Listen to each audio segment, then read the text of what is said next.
pour les plus jeunes d'entre vous, ce que vous venez d'entendre ne leur dit plus rien de particulier. Sidney Bechet, Petite Fleur.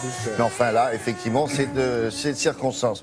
Vous êtes peut-être demandé pourquoi en France on arbore un bleuet lors des célébrations du 11 novembre et pourquoi les Britanniques, pendant la même semaine, eux, portent le coquelicot. Oui. On ne dit pas coquelicot d'ailleurs là-bas, on dit poppy. Poppy, P-O-P-Y. Oui. Pourquoi ces deux traditions, Frédéric? Alors, ces deux traditions viennent de la terre, littéralement, c'est-à-dire qu'on s'est aperçu, en temps de guerre, on s'en était déjà aperçu au moment des guerres napoléoniennes. Vous vous rendez compte, ça remonte au début du 19e siècle. On s'est aperçu qu'à partir du moment où on était au lendemain d'une terrible guerre, d'un champ de bataille qui avait tout secoué autour de lui, eh bien, on s'est aperçu qu'il y avait ces fleurs qui ressortaient tout à coup. C'était les premières, au fond. Absolument, presque, oui. absolument. Le coquelicot et le bleuet. Comme si ces fleurs... mais avaient presque besoin du sang des hommes pour pousser. Or, ça n'est pas du tout cela, bien sûr. C'est pas du tout cette idée-là. L'idée, c'est que ces petites graines de coquelicot, pour parler de cette première fleur, cette fleur rouge, eh bien, cette graine, elle est dans la terre, elle reste là, jusqu'à ce que la terre soit brassée. Et à partir du moment où il y a un brassage, où ça bouge dans tous les sens, alors là, on a creusé des tranchées. Évidemment, il y a les bombardements. Évidemment, il y a les obus qui ont tout remué. Eh bien, la fleur ressort immédiatement après. Elle ressort, elle peut fleurir. Comme si de rien n'était, comme si la vie continuait par-delà la mort. C'est le symbole de la vie qui Oui, la exactement. fleur du renouveau. Oui, fond, tout à fait. Un truc comme ça. Et c'est exactement ce symbole que vous voulez. Alors, tout commence en 1915 grâce à des personnes qui, à la fois un Canadien d'abord, Monsieur John McCrae, qui enterre un de ses amis après la bataille d'Ypres, qui se trouve dans les Flandres. Et là, cet homme est enterré. Et quelques jours plus tard, les premiers coquelicots qui sortent. Alors, on regarde des images. Évidemment, on va plonger à la fois dans ces deux symboles que sont le coquelicot et le bleuet. Le coquelicot pour les pays du Commonwealth et le bleuet. Alors voilà, ce champ de bataille, vous voyez, ce champ de bataille, ce sont des images d'archives. C'est au lendemain d'une bataille. Voilà, il n'y a plus rien, les hommes ne sont plus là, beaucoup y ont laissé leur vie, et puis il y a ces fleurs qui vont apparaître au milieu des tombes, bien souvent aussi, parce qu'on a remué la terre pour pouvoir enterrer ses frères de sang, ses frères de guerre.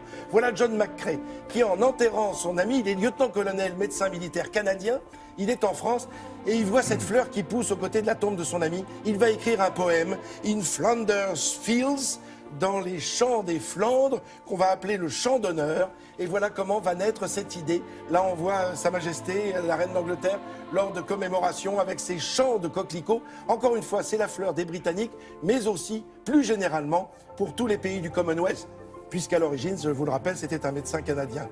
De l'autre côté, c'est-à-dire de ce côté-ci de la Manche, on a vous voyez ce soldat avec son uniforme bleu horizon. C'est en 1915 que tout change. On passe du rouge Garance, vous savez, pour les pantalons, à ce bleu horizon. Eh ben, les soldats qui arrivent, ceux qui sont nés en 1895, qui ont 20 ans en 1915, eh bien, les vieux poilus les appellent les bleuets, parce qu'ils sont habillés de bleu et ils arrivent sur le front. Ce sont des jeunes qui se lancent. Oui, comme les bleus, quoi. Voilà, Ah, exactement, c'est les bleus comme l'armée.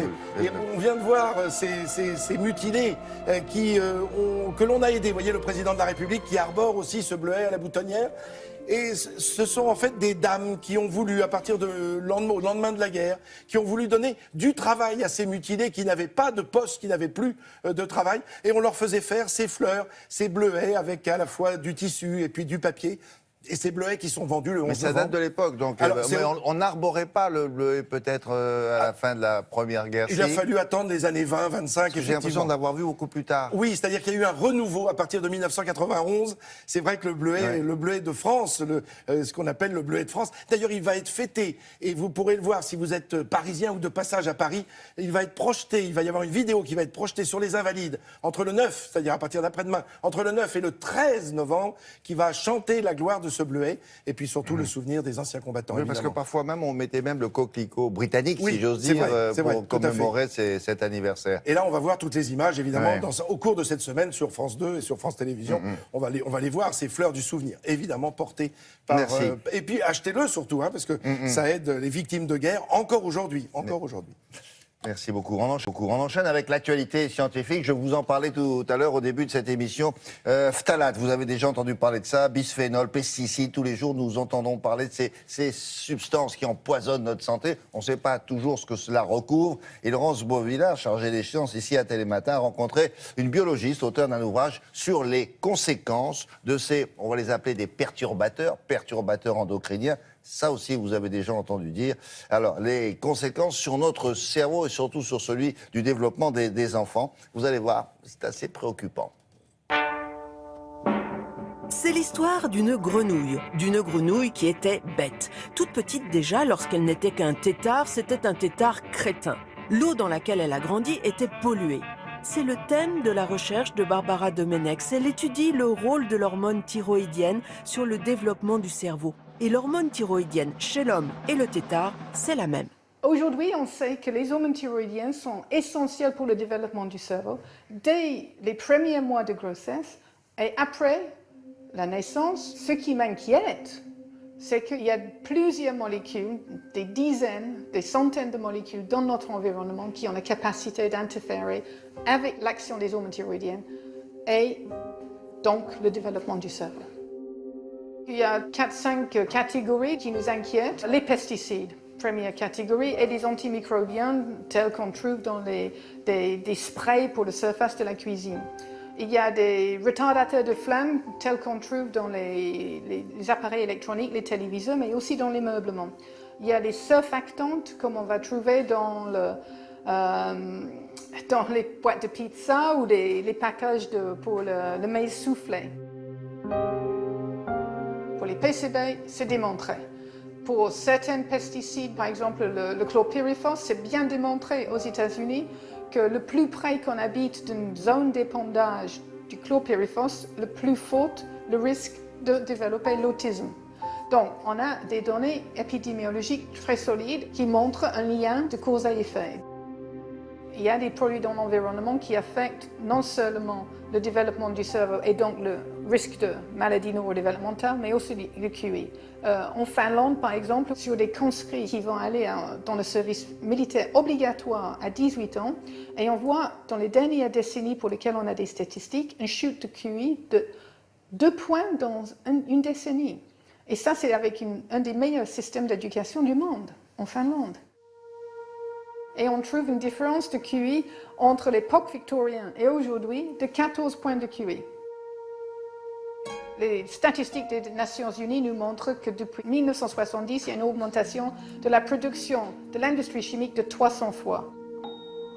Il y a une masse de scientifiques, des endocrinologues, des pédiatriciens, des obstétriciens qui disent « Halt, il faut faire quelque chose, il faut légiférer, il faut protéger les populations présentes et futures. » Et aujourd'hui, on est bloqué par l'industrie chimique. Pour protéger son cerveau à tout âge, il y a des mesures de base. Il faut consommer de l'iode en utilisant par exemple du sel iodé. Il faut consommer le maximum d'aliments issus de l'agriculture biologique. Préparer ces aliments soi-même. Lorsqu'on les fait chauffer au micro-ondes, utiliser du verre ou de la céramique. Et il faut aérer son intérieur quotidiennement. Ça, on peut le faire, c'est pas trop difficile. Si vous voulez en savoir plus, on vous a montré le livre de cette dame, Le cerveau endommagé. C'est aux éditions Odile Japon. Mais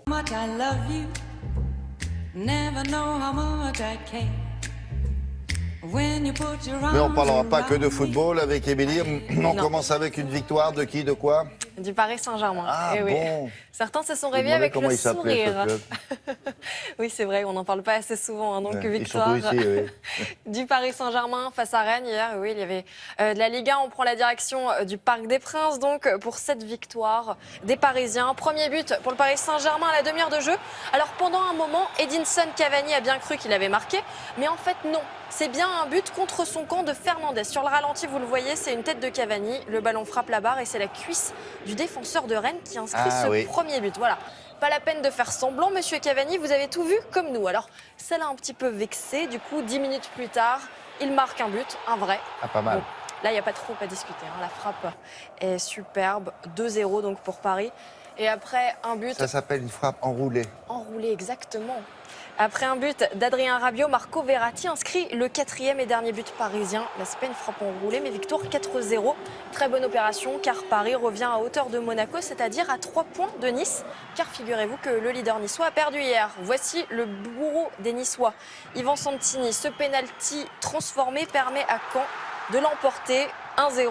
Première défaite de Nice en Ligue 1 cette saison. Et voilà, il n'y a plus de club invaincu en Ligue 1 depuis le début de la saison. On a fini avec le foot? Oui. Très bien. Bon. Donc le titre, bouleversement en tête du classement mondial. Oui, on a un nouveau numéro 1 mondial.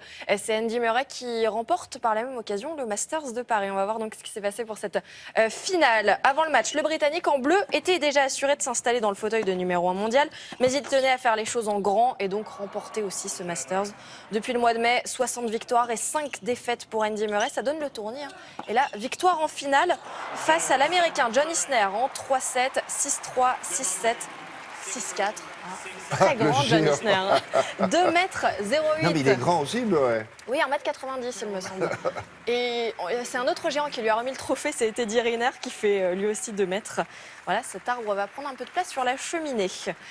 Du hand, hier, avec des matchs éliminatoires. C'est Cachassé, tout petit. Il y avait des matchs éliminatoires de l'Euro 2018 et après leur victoire facile face à la Lituanie, eh bien les Bleus en blanc ont souffert hier face à la Belgique. Alors c'est étonnant parce que c'est une modeste équipe, il n'y a que 3 joueurs professionnels dans cette équipe de Belgique et l'équipe de France s'est fait une grosse frayeur en fin de match. Les Belges égalisent à 1 minute de la fin. C'est finalement Timothée Nguesson qui inscrit le but de la victoire pour les Bleus, 38-37, et le prochain adversaire ce sera la Norvège. En top 14, Lyon s'est payé le luxe de faire chuter le triple champion d'Europe, Toulon. Les Rouges et Noirs étaient invaincus dans le championnat français depuis presque 2 mois et ils se sont finalement inclinés face à Lyon, 27-13. Ici, on voit l'exploit personnel de Napoliani Nalaga. Le RCT est 3e, ex-aequo avec Toulouse et Montpellier. Et Clermont est toujours leader. Alors, vous n'avez pas pu passer à côté du départ du 8e Vendée Globe au Sables-d'Olonne hier après-midi, 13h02 pile poil. 29 skippers, tous des hommes, ont pris le large. Ils seront plus de 2 mois et demi seuls face à la mer, donc grand moment d'émotion. Au moment des adieux, le départ a été donné. Et pour la petite anecdote, un des concurrents a fait demi-tour au bout de 90 minutes. C'est l'Espagnol Didac Costa, après un problème électrique. Voilà, ça valait bien le coup de faire des adieux émouvants. Et à l'avant, on ne retrouve que des favoris, Armel Lecléache, Jean-Pierre Dick et Alex Thompson. On a tout dit? Non, encore une petite dernière. Une toute petite image avec le marathon de New York que je vous emmène aux États-Unis donc pour cette course mythique qui date de 1970. Donc dans les rues de New York, les marathoniens ont traversé le Queens, Brooklyn, le Bronx, Manhattan et arrivé à Central Park à environ 50 000 participants. L'Érythréen Guilhermet Gébré Salcier remporte le marathon de New York. C'est lui, il a seulement 20 ans, c'est le plus jeune vainqueur de cette compétition. Après 2h07 minutes. Et chez les dames, sans surprise, la Kenyane Marie Ketani signe sa 3e victoire consécutive. Et oui, c'est sa 3e. Merci beaucoup, Émilie. À plus tard. Après les nouvelles du sport, celle de l'emploi en pleine crise agricole, François Hollande a inauguré en mai dernier la plus grande halle bio d'Europe. C'était à Rungis, au marché international de l'alimentation. Preuve que le bio, mais vous le saviez déjà, est plus qu'une mode. C'est une bonne santé, un témoin de la bonne santé de ce secteur-là. Alors qu'en est-il côté embauche? Ça, c'est autre chose. Vous allez voir avec la météo de l'emploi présentée par Sophie Pignal. Le terme bio désigne un produit ou une denrée dont le mode de production est naturel et donc n'utilise aucun produit chimique de synthèse. Alors on trouve des produits bio dans l'alimentation, dans l'habillage, dans les produits de la maison, ainsi que dans les soins et les cosmétiques. Le bio a vu ses ventes bondir de 14,7% en 2015. Cette même année, 6 Français sur 10 déclaraient consommer bio chaque semaine, 1 sur 10 tous les jours. Regardons la carte.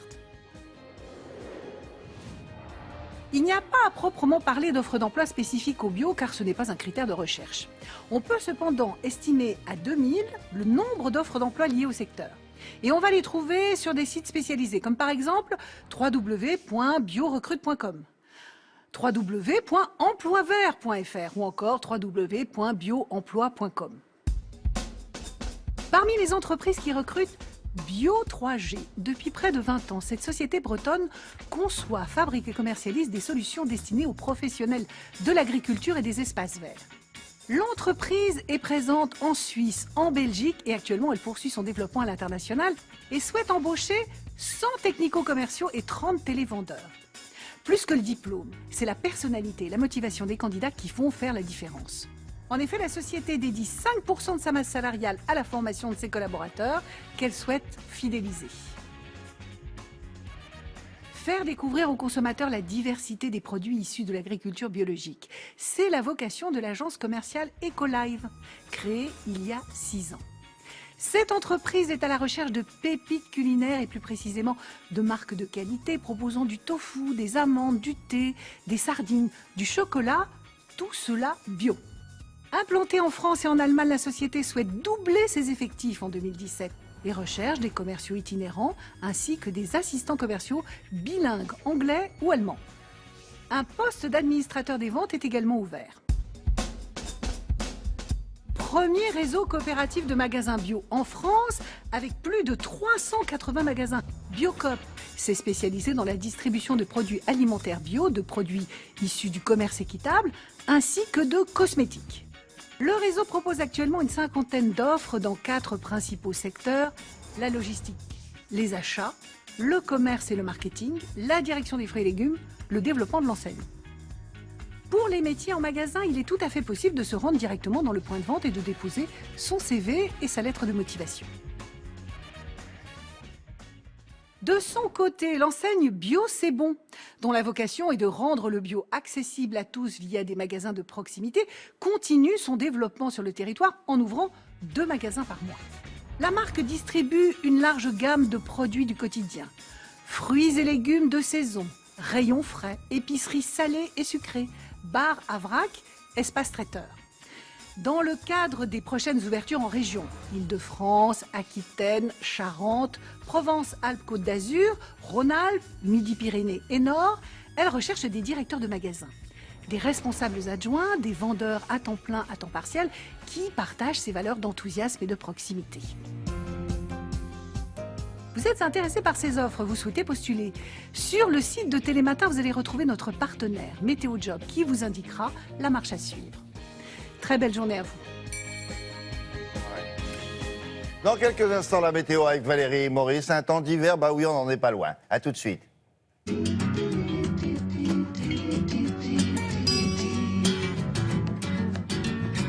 On va s'intéresser à nos voisins, comme nous le faisons chaque jour dans cette chronique sans frontières. Là, notre voisin allemand, vous savez probablement que c'est un pays qui est en plein bouleversement démographique. C'est un pays qui vieillit à vitesse grand V. Et sans l'arrivée de nombreux étrangers, eh bien, il se dépeuplerait tout aussi vite. Alors bref, l'Allemagne est devenue un pays d'immigration, comme le fut les États-Unis, à partir du 19e siècle. Bonjour Amaury. Chaque jour, de nouveaux chiffres viennent confirmer ce statut de pays d'immigration. Oui, bonjour William, bonjour à tous. Effectivement, c'est très frappant quand on regarde les chiffres de la population. Sans l'immigration, le pays, l'Allemagne, tenez-vous bien, eh bien, perdrait 1 million d'habitants tous les ans. Et c'est bien grâce aux étrangers que la population allemande a augmenté l'année dernière, plus 700 000 personnes pour dépasser 82 millions d'habitants. L'Allemagne est un pays d'immigration, mais ces étrangers souvent restent étrangers très longtemps. Ils ne sont pas allemands. S'ils veulent obtenir la nationalité allemande, ils vont devoir s'engager dans un processus très long, très difficile, soumis à de multiples conditions. Il faut bien sûr séjourner légalement dans le pays au moins 8 ans. Il faut apprendre et maîtriser l'allemand. Il faut subvenir à ses besoins et à ceux de sa famille. Il faut aussi passer toute une batterie de tests parfois assez compliqués. Donc pour ceux qui arrivent au bout de ce chemin, et ils sont à peu près 100 000, 110 000 tous les ans, eh bien cette cérémonie de naturalisation est un moment très particulier, comme on va le voir dans ce sujet réalisé avec Brice Boussoir et Michaela Vert. Elle a longtemps attendu ce moment. Après 15 ans passés en Allemagne, Sabrina a le sentiment d'être enfin arrivée au bout de son périple. Aujourd'hui, elle est officiellement allemande. C'est un soulagement d'avoir enfin une nationalité à moi. C'est super. À la mairie de Hambourg, ce jour-là, ils sont plus de 500 venant des 4 coins du monde à être naturalisés. J'ai trouvé un bercail ici. Je suis tombée amoureuse de cette ville. Je suis heureux et ça, c'est déjà bien. Je me sens bien ici, comme à la maison. Sabrina est arrivée d'Afghanistan à l'âge de 8 ans. Sa famille s'est intégrée rapidement. Elle a fait des études de pharmacie. Aujourd'hui, elle parle l'allemand couramment, elle vit comme une Allemande. Alors pour sa meilleure amie, le fait qu'elle ait obtenu la nationalité n'est qu'un tout petit détail. Pour moi, ça ne change rien qu'elle ait un passeport allemand ou pas. On a souvent fait des blagues là-dessus, comme quand on regardait le foot. Je lui disais « Vas-y, mets-toi debout et chante ton hymne national ». Et elle me disait « Vas-y, toi aussi, lève-toi et chante ». Pour le maire de Hambourg, l'histoire de Sabrina et celle des autres montre que l'intégration peut fonctionner. Si on regarde dans les yeux de ces femmes, de ces hommes, de ces enfants, on voit que notre société est une société d'espoir et qu'il faut préserver cela. J'espère que tous ceux qui viennent d'arriver seront incités par ce genre de cérémonie à suivre le même chemin. Avant de repartir, ils ont fait une dernière photo, dernier souvenir d'une cérémonie mémorable, le premier jour de leur nouvelle vie d'Allemand. Amaury, pour terminer, est-ce qu'il y a en Allemagne un débat comme chez nous récemment sur la double nationalité ou pas ? Alors c'est même un débat assez ancien, William.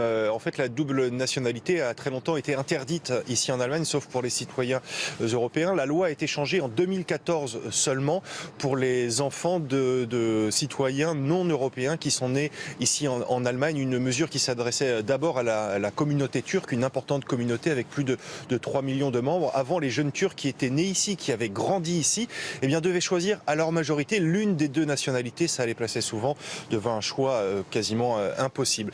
Alors plus globalement, il faut bien dire aussi que la société allemande a toujours été assez rétive à cette idée de double nationalité, mais peut-être va-t-elle évoluer peu à peu, alors que le pays, on l'a dit, est devenu aujourd'hui un pays d'immigration, un pays dans lequel un habitant sur 5 a aujourd'hui des origines étrangères. Merci beaucoup Amaury, à bientôt cette semaine.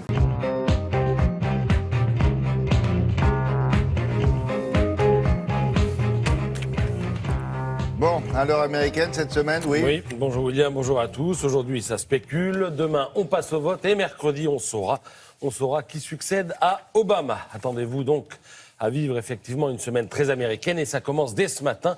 Plusieurs journaux consacrent leur une aux États-Unis, ce pays qui, tour à tour, nous fascine et nous irrite. Et en ce moment, on ne peut pas dire que nous soyons béats d'admiration. Comment un pays, terre ouverte depuis toujours à l'immigration et au commerce, en est-il arrivé à céder aux sirènes de la xénophobie et du protectionnisme ? Questionne l'opinion à la une. Le journal en profite pour regretter que les deux candidats n'aient jamais réussi à surmonter l'image extrêmement négative qu'ils traînent auprès d'une partie de la population. Drôle de pays en effet, on peut d'ailleurs apprécier la chose et s'immerger dans ses délires en lisant Le Figaro ce matin. Pléthore de reportages, vous allez être surpris, vous y croiserez des supporters de Trump qui disent qu'Hillary Clinton est une communiste. Ils le pensent vraiment, Hillary Clinton, communiste. Et puis les mêmes comparent Trump à De Gaulle, oui. Donald Trump, Charles de Gaulle. C'est un patriote comme votre de Gaulle, dit un électeur de Trump à l'envoyé spécial du Figaro. Alors, pas d'évocation de l'Amérique sans un passage par Las Vegas, la ville qui ne s'éteint jamais. Et qui dit Las Vegas dit Nevada. Cet État a une particularité, à une exception près. En 1976, il a toujours voté pour le président élu.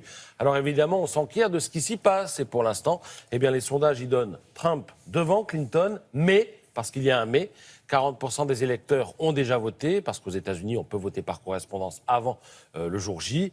Et parmi ces votants, les personnes répertoriées comme démocrates sont majoritaires. Donc, une info et un peu son contraire. Suspense, le tout dans un climat épouvantable.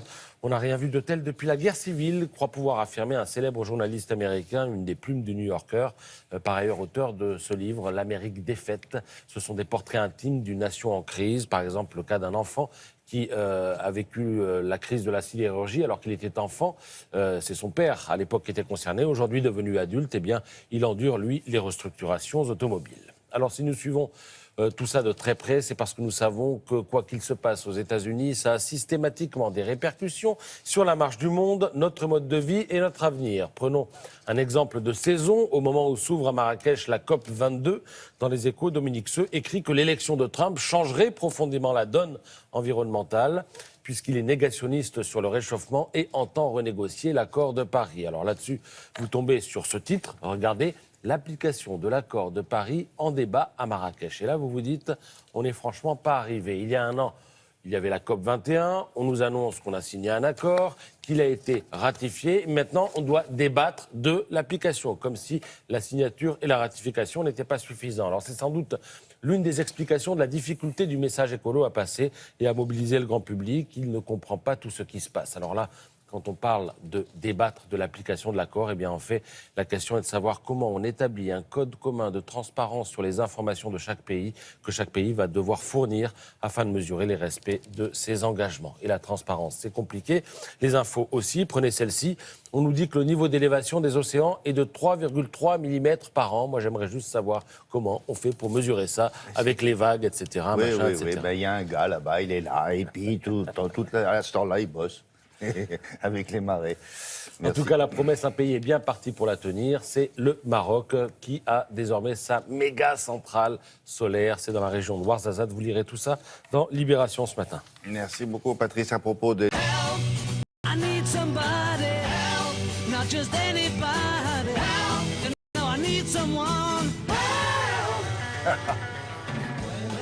Non, ne t'inquiète pas, c'est coupé. Ah, pourtant, je chante bien. Ah si. Ça, c'est pas ça, n'est pas l'impression que j'ai eu morph là-dedans. Alors, les signaux en question des SOS, je dirais, des clignotants qui permettent de sauver des vies, si on arrive à les percevoir, à bien les interpréter, parce qu'il faut laisser ça aux hommes et aux femmes de l'art. Et puis, peut-être que ça veut dire qu'il y a une maladie qui se déclare. Comment on en sait un peu plus grâce à ce livre ? Oui, alors déjà, il faut savoir que des clignotants, notre organisme nous en envoie beaucoup, des dizaines. Et les plus connus, ce sont la faim et la soif. La faim, c'est un clignotant qui nous évite, par exemple, l'hypoglycémie ou la dénutrition, puisqu'on va agir et on va manger. Pareil pour la soif, qui nous évite la déshydratation. Puis il y a des clignotants qui ont été très médiatisés, parce que les pouvoirs publics, les associations de médecins ont fait en sorte que nous connaissions, par exemple, les signes de l'AVC. Oui. On sait maintenant que un trouble de l'élocution, la paralysie ou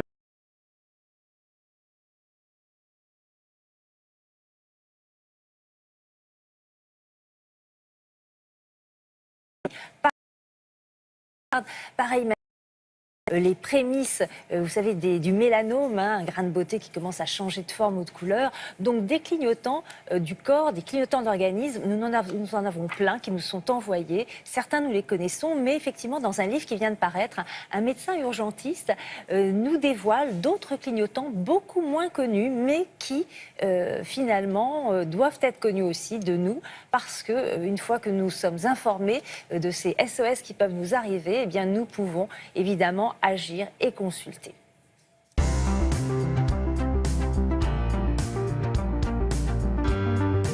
Parmi l'ensemble des clignotants que notre corps nous envoie, vous avez les clignotants intermittents, c'est-à-dire des petits signes qui viennent, qui vont disparaître et revenir. Et parmi ceux-là, vous avez par exemple les troubles visuels, vous avez des sensations d'électricité dans les mains, des vertiges.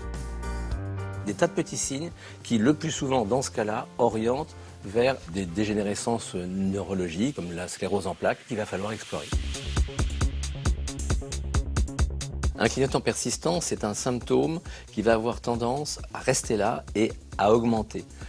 Par exemple, une boule, une douleur, un écoulement, un saignement, quelque chose qui a tendance à évoluer inexorablement. Et les médecins d'ailleurs parlent d'une évolution en tache d'huile. Et il va falloir consulter le médecin de façon à vérifier que ce clignotant persistant n'est pas le signe annonciateur, parfois, d'une maladie cancéreuse. Il y a également les clignotants généraux qui sont un ensemble de signes qui touchent l'ensemble de l'organisme, comme de la fièvre, un amaigrissement, une perte d'appétit, une fatigue qui persiste. Il va être indispensable de consulter à partir du moment où ces signes généraux s'inscrivent dans la durée, parce qu'ils peuvent révéler un problème immunologique ou hématologique, entre autres. Les clignotants lents, ce sont des symptômes qui vont s'installer sur plusieurs années. 2 ans, 3 ans, 10 ans, 20 ans. Par exemple, c'est ce qui se passe dans l'acromégalie où la tête augmente de volume sur 20 ans. Ça peut être les mains qui se déforment dans le cas de la polyarthrite rhumatoïde. Et toute la difficulté, c'est que comme ça met du temps à s'installer, on ne s'en rend pas compte. Il y a également des signes incongrus. Par exemple, chez un homme qui va se mettre à perdre du lait par les seins, ou une femme qui va avoir une moustache qui apparaît, ou des yeux qui se mettent à gonfler. ou le sourcil que l'on perd, tous ces symptômes peuvent être le témoin d'une maladie qui peut être en général endocrinienne, c'est-à-dire qui touche l'hypophyse ou la surrénale ou la thyroïde, par exemple. Voilà, juste un mot pour rappeler le titre du livre, peut-être, Brigitte. Oui, docteur Loïc Etienne et Rika Etienne, vous avez le pouvoir de changer votre santé et c'est aux éditions Marabout. Merci à tout à l'heure.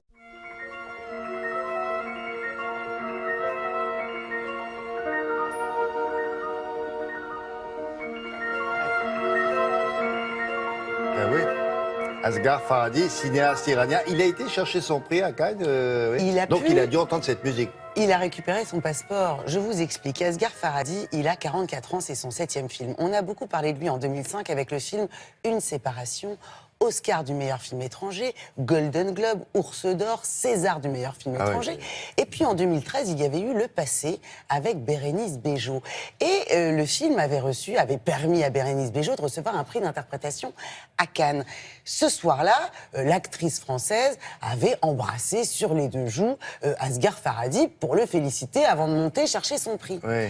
Ça n'avait pas plu du tout aux ultra-radicaux, aux conservateurs iraniens qui, à peine Asghar Farhadi retourne à Téhéran, descend de l'avion, pof, on vous confisque votre passeport et puis interrogatoire avec les autorités du pays. Depuis, il a récupéré son passeport. Ah oui, on ne plaisante pas avec les rapports hommes-femmes là-bas. Hein. Depuis, il a récupéré son passeport. Embrasser une femme public, sur les joues, en ouais. public, mais devant les caméras du monde entier. Et C'est oui. ce qui n'avait pas plu. Ce film-là, le client a reçu 2 prix. Prix du meilleur scénario et prix d'interprétation masculine pour l'acteur fétiche d'Asghar Farhadi, l'Iranien Shahab Hosseini. Alors l'histoire, au début, le film prend les apparences d'un polar, d'un film noir. Au début seulement, nous allons suivre un jeune couple qui vient de s'installer à Téhéran dans un nouvel appartement. Et puis un soir... C'est lui qui a reçu le prix d'interprétation à Cannes. Et puis, un jour, l'épouse est agressée sexuellement dans la salle de bain de son appartement. Le mari n'était pas là. Le mari et la femme décident de ne pas aller à la police pour ne pas salir l'honneur de la femme, mais le mari décide lui-même de mener l'enquête. Cette enquête, ce fait divers, c'est en fait un prétexte pour Asghar Farhadi à sonder la société iranienne d'aujourd'hui avec ses interdits. C'est aussi une étude de mœurs. Et puis les non-dits sur ce genre d'incident. Exact, c'est ça qui, en cela, c'est très intéressant. C'est aussi un plaidoyer pour le pardon et contre la vengeance. Oui, parce que ce film est sorti en Iran en août dernier, le 31 août. Plus gros démarrage d'un film iranien là-bas, mais menace personnelle pour Asghar Farhadi et sa famille. Et puis les radicaux ont tenté d'interdire la sortie du film. Pourquoi ? Parce que normalement, lorsque votre femme est violée, là-bas, on ne pardonne pas. Non, on l'envoie à la police. D'ailleurs, il y a eu sur les réseaux sociaux des phrases telles que « Selon Monsieur Farhadi, si quelqu'un agresse votre femme, gardez votre calme et n'intervenez surtout pas. » Je vous propose une bande-annonce.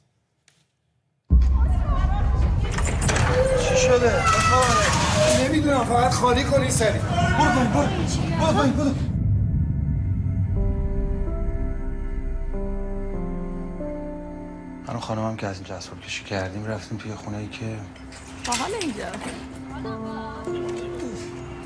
از که شانس آوردیم بالاخره.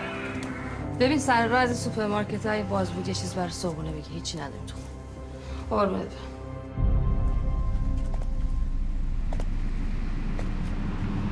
دانم چی شدی تو؟ والا ما نمیدونیم چی شد. یه مرتبه دیدیم از بالا صدای داد و جیغ اومد. رنا جون اون آپارتمان تو در همسایه و محل تابلوه بابک جون. والا 1-2 نفر نبودن رفت آمد میکردن خونه این خانم. اینو بپوش بریم کلانتری. نمیتونم، اذیت میشم واقعا. من چی کار کنم دیگه؟ من یه رو باید پیداش کنم. شما صاحب این ماشین هیچ وقت اینجا دیدین؟ یک کلمه نمیگه اونجا چی؟ تو چرا همچی میکنی امشب؟ داری انتقام میگیری ازش. خودم میدونم دارم چی کار میکنم. Alors, il faut préciser à propos de ce metteur en scène qu'on lui a posé la question. Bah, écoutez, si vous vous sentez pas très bien dans votre pays, il y a d'autres artistes comme vous qui ont émigré, notamment en France. Il dit pas du tout. Moi, je resterai là. C'est là mon pays. Oui. D'ailleurs, il a eu une autorisation de tourner entièrement à Téhéran. Donc, vous savez, vous envoyez votre scénario avant, il faut que ce soit validé, parce qu'ils sont en même temps très contents. Il a eu un Oscar pour le rayonnement du pays, c'est quand même extraordinaire. Il est considéré. Mais voilà, il y a toujours encore des radicaux qui s'opposent à son cinéma jugé trop libre. Ça sort ce mercredi, William. Merci, Charlotte.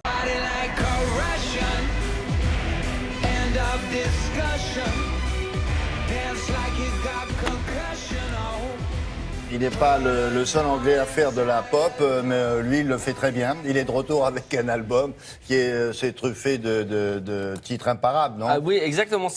Il y avait une petite interview, c'était assez drôle. Il disait, voilà, moi, j'ai pas fait un album avec 11 titres, j'ai fait un album avec 11 tubes. Ah ouais. Voilà, en toute simplicité. Le mec, il arrive, genre, tatoué jusqu'aux oreilles et tout. Voilà, c'est le nouvel album où il est face à lui.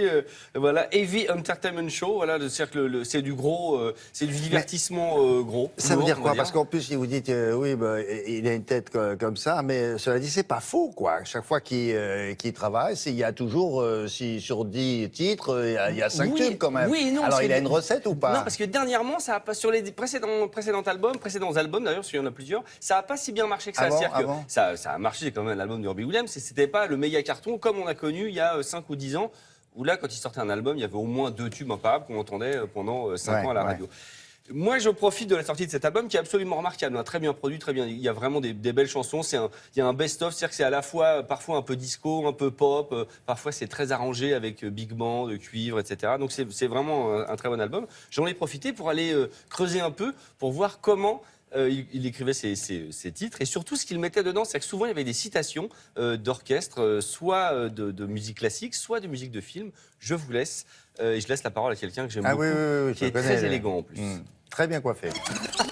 Le monde se divise en 2 catégories. Ceux qui pensent que Robbie Williams est un performeur hors pair et qu'il est certainement le roi de la pop britannique. Et ceux qui pensent que Robert Williams n'est qu'un ancien chanteur de boys band, qu'il est beaucoup trop tatoué, un brin vulgaire et surtout qu'il ferait bien d'arrêter la chouchouka. Ça va ou tu... Et moi, je vais vous prouver que le gars est très très malin et qu'il est surtout très fort pour recycler des titres iconiques. Et le titre du moment de l'ami Robbie nous invite à faire la fête comme un russe. Party like a Russians. Et écoutez bien, ça devrait vous rappeler quelque chose.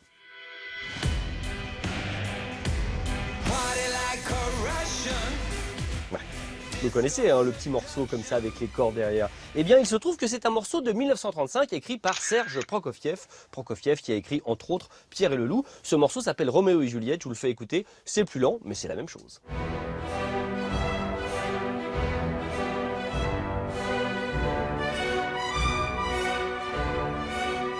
Mais cette manie de réutiliser des cordes dans des morceaux à lui ne date pas d'hier. En 1998, avec Millennium, il nous avait déjà fait le coup. Vous connaissez James Bond ? Si, le gars un peu élégant comme moi. Non, enfin, plus élégant. Eh bien, écoutez bien la mélodie de On ne vit que 2 fois. Ça vous dit quelque chose? Eh ben, Robbie Williams aussi, puisqu'il a utilisé dans Millennium.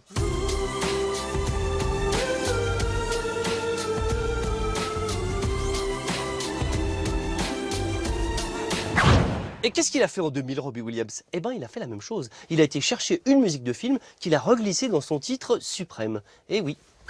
Si je vous dis François Droubet, le compositeur, et José Giovanni en 1970. Mais quel film. Attendez. On va d'abord écouter Suprême de Robbie Williams. Écoutez bien l'introduction et les cordes derrière. Il y a un petit mouvement très intéressant.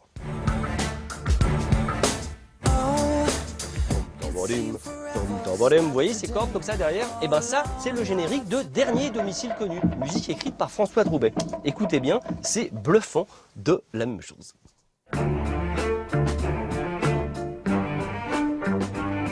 Pareil. Oui, je vous entends dire oui, mais c'est pas tout à fait la même chose. Laissez-moi rire. Écoutez bien, j'ai mis Robbie Williams et François Droubet l'un sur l'autre. Regardez ce que ça donne. François Droubet. Robbie Williams. De Roubaix. De Robbie.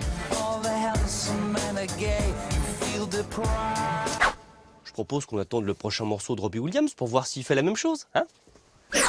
Robert, on te voit. Si, avec les oreilles, mais on te voit. Ouais. Fais gaffe, Robé. Hein. Alors que c'est joli comme prénom, Robert, en plus. Oui, c'est vrai. C'est un joli prénom. Bob. Ouais, le grand Bob. C'est pas que c'est pareil, c'est... Ah oui, c'est ça. Mais c'est assumé. Non, parce que parfois, quand vous nous présentez une leçon comme ça, on se dit, tiens, c'est vrai, il y a des ressemblances. Là, non. Non, là, oui, c'est collé. Mais il y a des gars qui font les poubelles des autres pour aller voir ça. Il y a un type... Alors là sur Prokofiev, ce qui est drôle sur le premier titre, Party Like a Russian, c'est qu'en Angleterre, il y a une émission, je crois que c'est une émission de télé-réalité, qui utilise justement Prokofiev. Donc il a rebondi sur la notoriété de ce morceau, parce que pour nous, ça nous rappelle une autre publicité avec des volets, hein, cette musique-là. Et d'un grand parfum, oui. D'un grand parfum, voilà. Mais en Angleterre, c'est un générique télé. Là encore, on lui pardonne parce que c'était une évocation, un hommage à cette émission-là. D'accord, mais là, François de Roubaix... Là, sur de Roubaix, c'est un peu tombé par hasard. C'est quelqu'un qui lui a parlé d'un petit bout de sample, d'un extrait de musique qui lui a donné d'un autre pote du cousin machin, il l'a récupéré sans savoir que c'était de Roubaix et à la fin, la famille de Roubaix... Il paye des droits d'auteur? Oui, un peu pas assez à mon avis, parce que dans le même morceau, il avait aussi cité I Will Survive. Et donc le problème, c'est que quand vous avez I Will Survive et Dernier domicile connu, voilà, il y en a un qui est très connu, et pour le coup, sans mauvais jeu de mots, il y en a un qui est moins connu, même si c'est son dernier domicile. Oh, la vanne est compliquée, mais c'est bien. Ouais, un peu compliqué, mais bon, tant pis. On peut le regarder au ralenti. Moi, je me suis dit dès le départ, tiens, je dis là, il va pas y arriver. Là. La vanne est compliquée, il est haut du toboggan, tant pis. Non, exactement. Qui va, mon pote. Bon, très bien. En tout cas, mais ici, à quoi s'en tenir maintenant le Roby? Reminded me of you before you got afraid. I wish that you could have stayed. Alors là, vous allez vous parler d'une ONG. Alors, elle fait quoi précisément? Cette ONG, elle s'appelle Art Fabric. Elle a été créée en 2012 par Eric et Fabi. Eric est français, c'est un globe-trotter, photographe qui fait des photos dans le monde entier. Il rencontre Fabi en 2012, son épouse. Fabi, elle est photographe sociale et elle est brésilienne. Tous les deux, ils créent Art Fabric selon un postulat très simple, rendre l'art accessible à tous. Quand je dis à tous, c'est toutes ces populations marginalisées qui vivent dans les bidonvilles, dans les favelas, dans les camps plus ou moins provisoires du monde entier. Regardez par exemple cette photo, c'est un jeune homme qui habite au Brésil, qui a été rencontré par Art Fabric. Eh bien regardez, il est pris en photo et ensuite on va créer une œuvre avec son visage qui sera sur les murs de son bidonville, en l'occurrence là, les favelas à Rio. Alors l'idée, c'est pas, William, de coller un bout de papier sur un mur et de partir. C'est de parler avec eux, c'est de les rencontrer, c'est d'échanger, c'est d'écouter leur histoire et essayer d'en faire quelque chose. Vous allez me dire, ils ont besoin de plein de choses, mais ils ont aussi besoin de ça. C'est-à-dire qu'on les prenne au sérieux, qu'on les sorte du stigmate dans lequel on les a mis, et puis qu'on les fasse interagir, qu'on leur présente des œuvres, qu'on leur demande leur avis. Puis ça permet aussi, à eux, ça leur permet de se réapproprier l'espace plutôt précaire déjà, dans lequel ils vivent. Alors là, nous, évidemment, nos bidonvilles, entre guillemets, en France, l'actu, on sait que ce sont les camps de migrants qu'il y avait jusqu'à ce week-end dans le 19e arrondissement à Stalingrad. Ils ont été évacués pour les derniers ce week-end. Nous, on les a rencontrés lundi. Et le camp d'à côté était en train d'être démantelé. Les gens qu'on a rencontrés sont partis vendredi. Eh bien, vous allez voir comment ils interagissent avec justement cette ONG Art Fabric. There must be some kind of way out of here. Said the joker to the thief. There's too much confusion.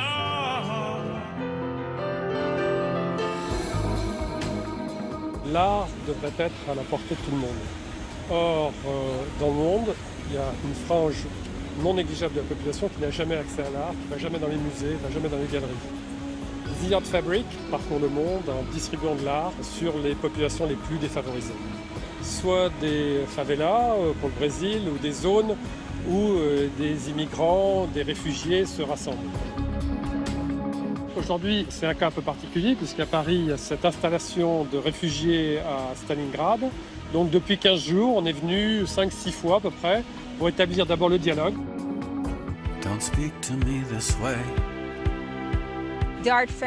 Pour Art Fabric, le plus important, c'est pas de juste venir dans les camps pour coller des œuvres, mais de prendre le temps de s'asseoir, d'être face à face, de discuter, d'échanger et d'avoir cette relation de partage et de compassion. Et ça marche dans les deux sens.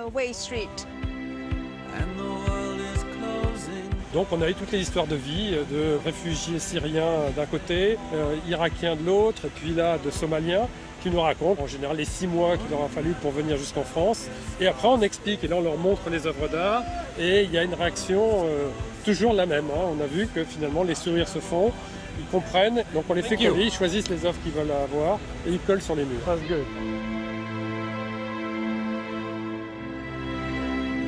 Once a long time ago. Lily, tu es street artiste de cette petite ONG qui s'appelle Art Fabric. Et comment t'en as entendu parler? Comment tu les as rencontrés? Je voyais tout le temps le travail de Eric et de Fabi, surtout au Brésil. Si j'ai décidé dans la rue, c'est parce que j'avais besoin de partager, de donner en fait à des gens, de véhiculer aussi un message d'amour. Et donc du coup, je me suis vraiment sentie en totale osmose et fusion avec ce que eux ils faisaient. C'est une conversation en fait, c'est un lien qui est créé. C'est un échange. Un échange.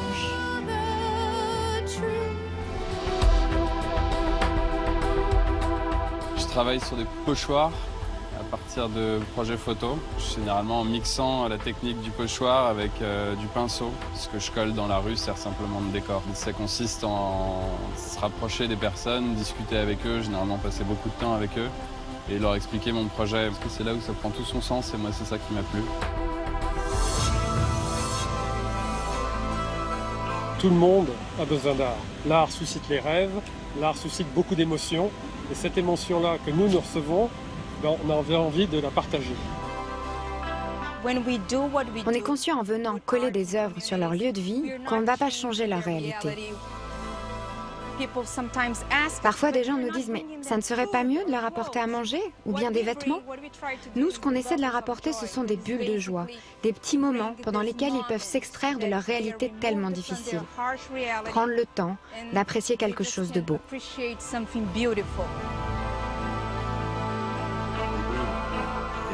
sont dans des villes. Ouais. Non, c'est pas totalement bon. On se dit, tiens, au fait, c'est magnifique ce qu'ils font. Franchement. C'est très beau. Il y a des galeries qui paieraient cher pour avoir des choses comme ça. Il y a un panel de 70 artistes. Donc en plus, vous allez avoir des choses très, très différentes, des univers différents et des projets différents. Le travail et le projet de l'ONG Art Fabric se retrouvent dans un très beau livre qui s'appelle The Art Fabric, le street art aux frontières de la société, publié chez Omniscience. Vraiment, consultez-le parce que là, vous avez des photos du monde entier. C'est très, très beau. Et l'argent recueilli à la vente de ces ouvrages-là, parce que pourrait aller à d'autres ONG qui leur fournissent vêtements et nourriture. Eux, ils ont besoin d'être soutenus, évidemment, parce que tout ça, ça coûte de l'argent. Et ils font ça de leur temps libre. Merci beaucoup. Si vous venez de nous rejoindre, vous tombez bien. On va vous parler de théâtre maintenant. Et avec Jean-Philippe Viaud, nous avons choisi cette semaine la nouvelle pièce d'un jeune auteur. Prolifique. On dit jeune auteur depuis un bout de temps déjà, son propos, mais ça lui va très bien. Il a déjà à son actif de nombreux succès. Et cette création-là, dont on va vous parler maintenant, devrait elle aussi séduire de nombreux spectateurs dont vous êtes peut-être. Oui, tout à fait. Avec cette nouvelle et émouvante écriture de Florian Zeller, les amateurs de théâtre et tous ceux qui aspirent à le devenir vont apprécier cette pièce forte et troublante qui s'intitule « Avant de s'envoler ». Après La mère en 2010 et Le père en 2012, c'est là le deuxième volet zellérien de cette réflexion théâtrale. Elle est ici interprétée par un fabuleux Robert Hirsch, aux côtés d'Isabelle Sadoyan, Claire Nadeau et Anne Loiret. Tous sont mis en scène par l'excellent Ladislas Cholat. C'est au Théâtre de l'Œuvre. Je repensais à notre mariage. Tu t'en souviens? Ah, oui. À l'hôtel Lutetia. Oui. Je revois ta robe. Je vois ton sourire. Ce sont deux amoureux, deux vieux amoureux. Alors lui n'a qu'une peur, c'est qu'on vende la maison. Un projet d'une des filles, enfin, elle a vu un agent immobilier et ça le fout en rogne. Et elle refuse qu'on le mette dans une maison de retraite. Voilà. En lisant ses carnets, je me suis aperçue qu'il parlait souvent de toi. Ça t'étonne. Je te rappelle qu'on a passé un demi-siècle ensemble. Bah, chacun est libre de partir avec ses petits secrets. Hein? Tu ne crois pas? C'est un tendre avec elle, il n'est pas tendre avec ses filles. Il a deux filles, on ne peut pas dire que ce soit un papa gâteau, c'est sûr. Mais il y a que sa femme qui compte. Et surtout ne pas partir avant sa femme. Elle a demandé à un agent immobilier de passer. Elle ne partirait pas d'ici à ça. Non, Je ne quitterai pas cette maison. Ah non. Dans la salle, on entendrait une mouche voler. La tendresse et la conviction qui émanent de ces interprètes transcendent le texte intelligent, sensible, émouvant et surtout profondément humain de l'auteur. Bah et moi alors? Qu'est-ce que je deviens moi dans tout ça? Une vieille plante dans un vieux pot. Voilà ce que je suis. Réalité par réalité, mort par mort. On ne sait pas. Pour certains, ils sont partis, voilà. Pour d'autres, c'est concret, il est là, on lui parle. Il y a quelque chose qui bascule dans l'esprit. On s'en souvient, c'est exactement ça. Tu vois, il s'en souvient. Marchand d'armes ou je ne sais plus quoi. Ah, ça, je sais pas. Trafiquant de drogue. Ah bon, vous croyez? Éleveur de porc. Vendeur de briquets. Il n'était pas plutôt journaliste? Ah oui, c'est ça. C'est un sujet assez grave, en définitive. Que tout le monde y pense, hein. On a tous des problèmes de mettre des parents, machin, qu'est-ce qu'on fait? Il a l'Alzheimer, il a ci, il a ça. On est vraiment dans des doutes incroyables. C'est vrai. Il y a des rires dans cette pièce. C'est tellement étrange, c'est tellement le style de Florian. Tu seras heureux là-bas. Anne a raison, tout se passera bien. Qu'est-ce que je deviendrais sans toi, hein? Ne t'inquiète pas. Je suis là. Nous finirons par s'envoler. Pardon? Les canards. Même si parfois quelques soupapes de légèreté viennent détendre l'ambiance, la tension ici est bien palpable.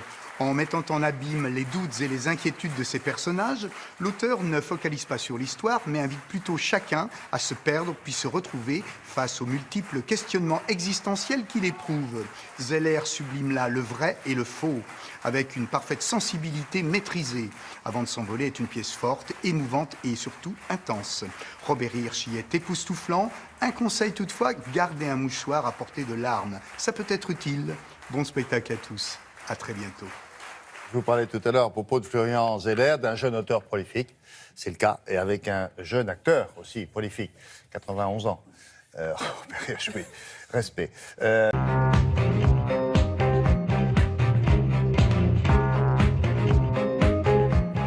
Alors, on commence par qui? On va commencer par une photo publiée par Le Parisien ce matin. D'abord, est-ce que vous le reconnaissez? De toute façon, il y a son nom écrit en gros, donc ça va pas être compliqué. Non, ça, c'est pas trop dur, là, oui. Regardez ce qui est écrit sur la gauche de la photo. J'ai commencé par la fin, F-A-I-M. Donc, c'est pas une faute d'orthographe. On est là en présence d'un orfèvre des mots. C'est bien Raymond DeVos. Mais où sommes-nous avec Raymond DeVos? Nous sommes dans le hall d'entrée de sa maison de Saint-Rémy-les-Chevreuses, qui devient un musée. Ah, d'accord. Avec inauguration aujourd'hui faite par Audrey Azoulay, en présence de Danny Boone, de Michel Boujna, de Lynn Renaud. Alors je rappelle que Raymond DeVos est mort il y a 10 ans et il avait souhaité l'ouverture de sa maison au public en faisant de la commune de Saint-Rémy les Chevreuses, dans les Yvelines, dans la région parisienne, donc, son légataire universel.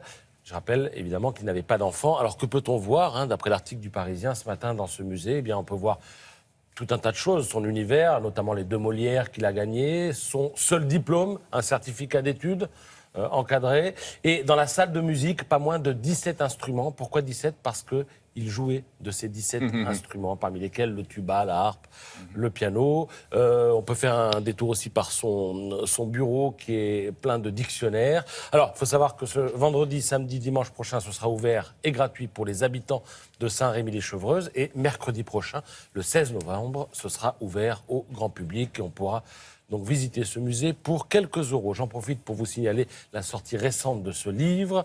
Regardez, si vous appréciez DeVos, vous aurez toutes ces vannes, tous ces bons mots sont là. Il ne gagne pas à être connu, mais pourtant, plus il est connu, plus il gagne. Ça, c'est du Raymond DeVos.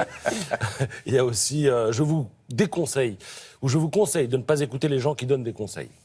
Enfin voilà, il y en a 500 pages comme ça, c'est un régal. Entre autres particularités, chaque fois que vous l'invitiez à une émission de télévision, c'est le seul artiste dont je me souviens qui venait avec toujours un bouquet de fleurs et qu'il vous l'offrait. Quoi qu'il arrive, il venait avec son bouquet de fleurs. Encore. Toute autre chose maintenant, ça m'intéresse, ça s'attarde sur l'art quand il prend l'air. C'est-à-dire que l'on voit de plus en plus de statues qui sortent du musée pour investir les rues. Alors ça nous donne d'assez belles choses, comme par exemple en Australie, ces gigantesques bébés qui semble sorti d'un esprit plein de science-fiction. En tout cas, c'est celui de David Černý, qui est un sculpteur tchèque. Regardez à Dallas, puisqu'on parle beaucoup de l'élection américaine. Ah oui, on connaît, lui. Alors, en haut, vous avez un troupeau. À Dallas, là, on a voulu rendre hommage à tous les cow-boys. Et la sculpture s'étale sur 16 000 mètres carrés, quand même, hein, parce que un vrai troupeau de vaches. Et puis, alors, en bas, à Marseille, sur le Vieux-Port, deux silhouettes dont on ne sait pas si elles expriment l'arrivée de migrants ou l'exil de voyageurs. On ne sait pas s'ils partent d'eux-mêmes ou s'ils ne partent pas d'eux-mêmes ou même s'ils arrivent. Voilà, ce sont des sculptures que vous pouvez voir à Marseille. Puis alors, bon, dans un autre genre... en Allemagne, à Hambourg. Ah, ça c'est drôle. Dans le lac qui est situé en pleine ville, cette sculpture de 4 mètres de haut, de 3 mètres de long, je parle de la tête, c'est du métal et de polystyrène. Et puis alors, plus original, parce que là, ça a vraiment un sens, en Suisse, 5,5 tonnes de bois nécessaires pour fabriquer cette chaise de 12 mètres de haut. Alors, elle est située en face du Palais des Nations à Genève. Pourquoi ? Parce qu'elle a été réalisée en collaboration avec Handicap International, qui souhaitait encourager les États à signer la Convention sur l'interdiction des mines antipersonnelles. Bien sûr.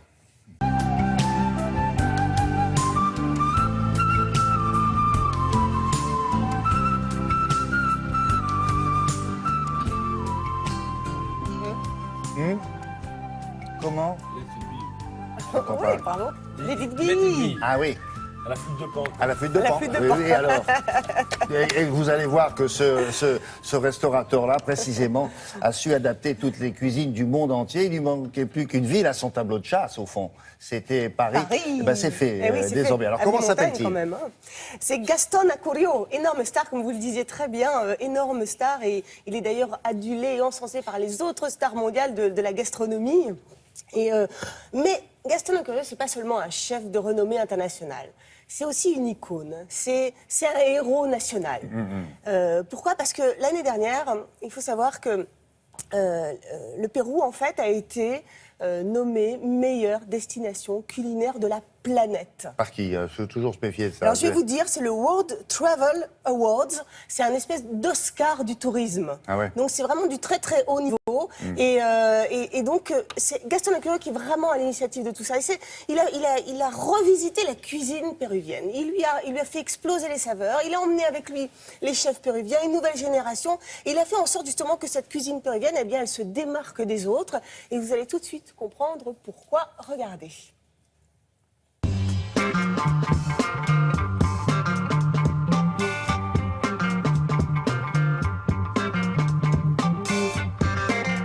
Quand on arrive au Pérou, la cuisine, c'est comme quand on arrive au Brésil, c'est le football. Il y a 20 ans, nous, au Pérou, on avait senti lumineux, le terrorisme, l'économie, elle était très très mal. Donc on avait perdu l'orgueil pour notre culture. Donc on rêvait de partir de notre pays. Mais la cuisine a aidé vraiment beaucoup pour récupérer cette émotion pour notre culture. Donc on s'est mis d'accord il y a une dizaine d'années entre les cuisiniers au Pérou pour travailler pour un rêve, de faire découvrir la cuisine péruvienne au monde. On a une cuisine qui part d'une base de biodiversité énorme. 2000 variétés de pommes de terre, 200 variétés de piments, 100 variétés de maïs. Le deuxième ingrédient, c'est que nous, on a toutes les cultures du monde dans un plat. Mais avec un équilibre différent, mais en même temps parfait.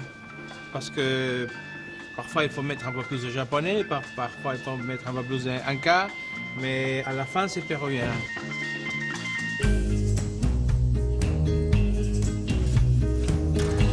Quand nous, on est arrivés, moi, je servais du foie gras dans mon restaurant, bœuf bourguignon, coco au vin, lapin à la moutarde. Ça, c'était ma carte, parce que c'est ça, le rêve d'un cuisinier, pas seulement au Pérou, dans tout le monde, faire la haute cuisine française. Donc, on a mis tous les principes qu'on a appris en France sur notre culture. Et ce n'était pas seulement la cuisine, c'était une expérience complète. Service, cuisine, salle. Et essayer de mettre en valeur l'expérience, le concept. On fait la politique dans la cuisine. Quand on fait la promotion de notre pays avec la cuisine à Paris, on fait la politique.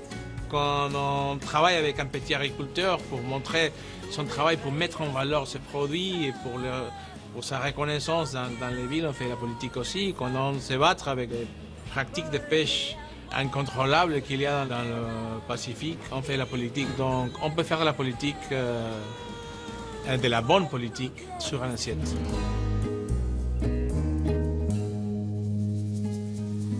Alors en plus, il a la courtoisie de parler très bien notre langue. Oui, et qu'est-ce qu'il est gentil. C'est pas plus mal. Oui, sympa. Et il a des établissements dans le monde entier. Hein. Il y a qu'ici qu'on ne connaissait pas très bien. Oui, c'est vrai. Il faut quand même dire une petite chose. C'est quand même... Le gouvernement aussi, il est très investi. Enfin, il contribue finalement à ce nouveau phénomène. Il a demandé, il a été inscrit, la gastronomie a été inscrite au patrimoine national en 2007. Ils ont demandé évidemment que ce soit inscrit au patrimoine mondial de l'UNESCO.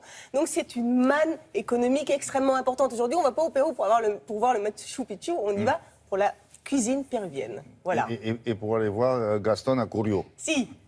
Rappelons quand même donc que tout ça, c'est dans le nouveau Géo, dans l'article. Vous pouvez lire un article très intéressant dans le Géo qui vient de sortir. Voilà.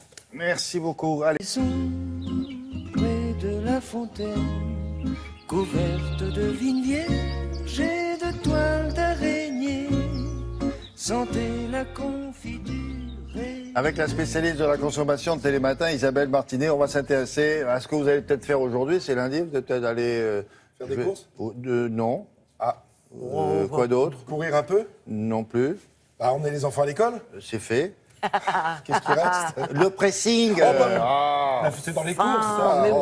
Je vais au pressing. C'est peut-être aujourd'hui. Alors, vous avez entendu tout ce qu'on a dit sur le pressing. Il y a à une époque avec des solvants qu'on utilise pour le nettoyage à sec. Hein, ça, bon, on a été alerté quand on a expliqué effectivement que ces solvants étaient classés cancérogènes, figurez-vous. Bon, on en est là. Ils vont disparaître. Oui, ça va mieux depuis. Progressivement.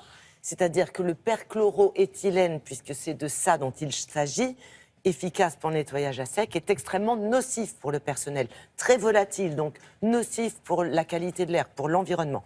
Exit en 2021. En attendant, les machines qui sont en fin de vie ne se renouvellent pas, celles qui tombent en panne non plus. Donc petit à petit, on est en train de s'en débarrasser. Alors maintenant, comment on fait pour le nettoyage à sec ? Parce que sinon, évidemment, on a notre bonne vieille machine à laver pour la maison, mais un vêtement qui nécessite un nettoyage à sec, si on n'a pas ce solvant, qu'est-ce qu'on a comme solution ? On a l'eau.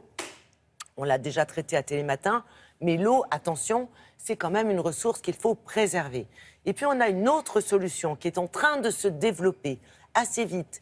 Et cette chaîne de pressing dite vert, plus respectueux de l'environnement, ouvre sa 50e boutique. On a pensé que c'était l'occasion de voir un peu de quoi il s'agit. Pourquoi c'est plus respectueux de l'environnement ? On utilise un produit qui est du silicone liquide, la même chose que ce qu'il y a dans les cosmétiques. En soi, c'est pas quelque chose de naturel et d'écologique, mais dans l'utilisation, oui, le personnel n'a aucun contact, ça protège la fibre, entre autres. Nous nous sommes rendus sur place pour voir ce que ça veut dire exactement. Quelles sont les données, l'efficacité pour les vêtements, les prix. Est-ce que c'est vraiment respectueux de l'environnement, en tout cas plus respectueux? Et si oui, comment? Réponse en images.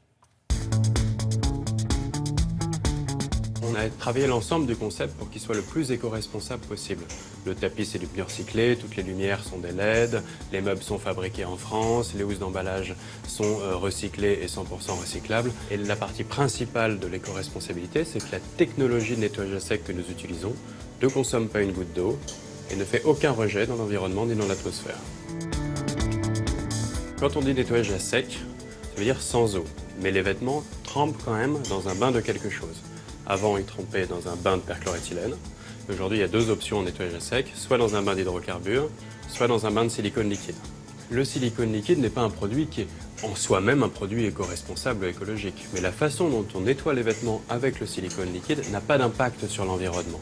Il est utilisé en circuit fermé, il va nettoyer les vêtements au fur et à mesure des différentes passes et on va nous-mêmes nettoyer ce silicone au fur et à mesure des différents nettoyages. Bonjour monsieur. Bonjour monsieur.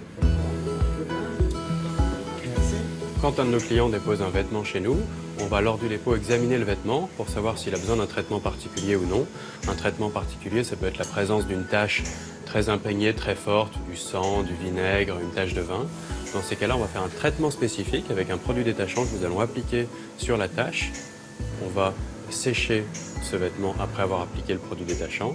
Et ensuite, nous allons mettre ce vêtement avec tous ceux qui n'avaient pas besoin d'un traitement particulier dans la machine à sec. Le silicone qui est contenu dans un réservoir va tourner avec les vêtements pendant une demi-heure. Ensuite, ça va être essoré, séché. Et au bout d'une heure et quart, on va récupérer les vêtements de la machine propres et secs. La dernière étape, c'est le repassage. Et comme le silicone va défroisser les vêtements en même temps qu'il va les nettoyer, ça nous permet d'avoir un repassage facilité. Donc on va gagner du temps pour faire un repassage de grande qualité. Et ce temps gagné, on va pouvoir le répercuter sur le prix du consommateur, qui va payer moins cher que dans la plupart des pressings traditionnels. Le nettoyage d'un costume chez nous, par exemple, est à 16 €. Et comment on le sait? Oui, c'est marqué en vert, quoi. C'est comme ça qu'on sait que la boutique marqué est... en vert, vous avez un arbre blanc sur fond vert. Ah bon, d'accord.